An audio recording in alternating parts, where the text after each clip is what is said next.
ventilators or face masks? I will be, but first I want to get the approval from the company because I don't want to be doing that. Okay, well, I assume they'd like it, but I'll let you know. Okay, well, thank you. And this is for Dr. Fauci. I mean, one company that has openly stated it is General Motors. So that's one of the, did One of the government companies, ask General Motors? I didn't speak to them about announcing it, but I'll announce it. I'm sure they wouldn't be, but we have others also. Okay, thank you. And so for Dr. Fauci, there's new research out that the CDC has released that many of the people that have, or that 13% of the people with the coronavirus got it from someone that was asymptomatic. So my question is, does that change the way, the approach that should be taken? And do you think that's the case, or I mean, do you think that, or do you not agree with that research? The recommendations that are here applies to whether you're in physical contact with someone who could be infected with symptoms versus asymptomatic. I don't really think it changes anything. Certainly, there is some degree of asymptomatic transmissibility. It's still not quite clear exactly what that is. But when people focus on that, I think they take their eye off the real ball, which is the things you do will mitigate against getting infected, no matter whether you're near someone who is asymptomatic or not. It's the same thing. Physical separation and the care that's outlined here is going to take care of both of those things. Thank you, Mr. President. I have a question about testing.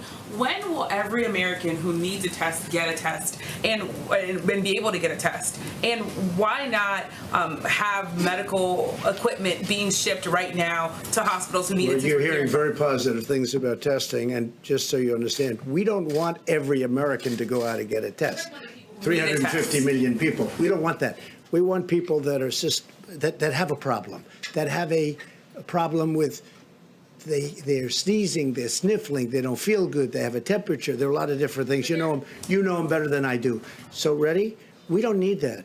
But what we are having is we're having these private labs have come in. They've been really fantastic. And we also have a great system for the future. Because as I said, we inherited, meaning this administration, an obsolete, broken system that wasn't meant for anything like this. Now we have a system that you can see, because look, we're well into this and nobody's even talking about it except for you, which doesn't surprise me. There are Americans, though, who say that they have symptoms and they can't get tests. Well, okay. What do you say to the Americans who are scared that they have symptoms and they can't get tests? But we don't want everybody to go out and get a test because there's no reason for it. Yeah. Americans. So I wanted to ask Dr. Fauci, because Kevin Hassett is one of the people who is now suggesting that the real way to get to the end of this, for life to return to normal, is for every single person living in this country to be tested. That way you could see who's contagious, and you could then have people who don't have it go back to work. Is there any possibility that this country could ever get to a point where every single person could be tested, and how long would that take? Thank you for the question. I've heard that before. I don't connect the dots there. I don't see how testing everybody in the country is going to help you to implement this. This should be implemented universally, at least at this level for everyone. The things we spoke about a while ago, that you want to really ratchet it up, like Governor Newsom is doing in California, like Governor Cuomo is doing in New York, or how you put an end to this outbreak. Testing is important. It would be nice to know, and there are certain things you could do, but let's not conflate testing with the action that we have to take. Whether or not you test, do this. I'm not putting down testing as an important issue, but people seem to link them so much that if you don't have universal testing, you can't respond to the outbreak. You really can.